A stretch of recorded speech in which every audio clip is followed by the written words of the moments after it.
This video tutorial I will explain HTTP status codes. Imagine you are ordering food from the restaurant using a food delivery app, for example Zomato or Swiggy. After placing your order, you see different messages like order confirmed, preparing your food or delivered. These messages help you to understand what is happening with your order. Think of these messages like HTTP status codes for websites. HTTP status codes are like quick messages that computers use to talk to each other when you are browsing the internet. They tell your browser how things are going when you visit a website.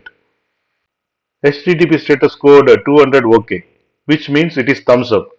It means everything is good and the web page you wanted to see is there. HTTP status code 404 not found. This is like when you search something in the app but it is not available. It is like saying, sorry, we couldn't find what you are looking for. HTTP status code 500 internal server error. This is like a picture of chef in the restaurant having a bad day in the kitchen. It means something went wrong on the website side, like a technical glitch. HTTP status code 301 moved permanently. This is like when store changes its location. It tells your browser that the web page has moved to a new address.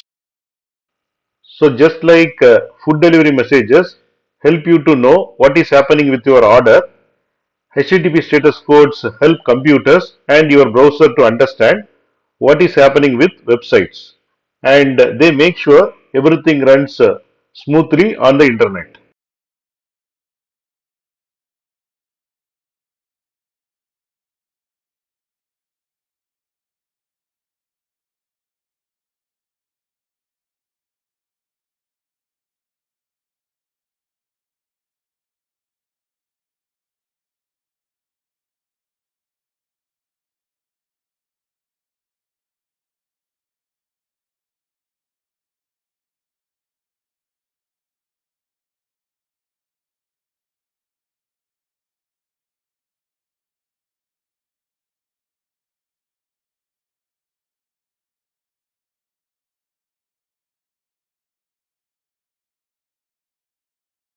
Thanks for watching. If you like this video, please click on like button and please subscribe to my channel. You can get Java source code and PowerPoint presentation for each and every video. That you can see it in the description section of the video. Click on show more, and here you can see the description, and here you can see the links to download source code and PowerPoint presentation.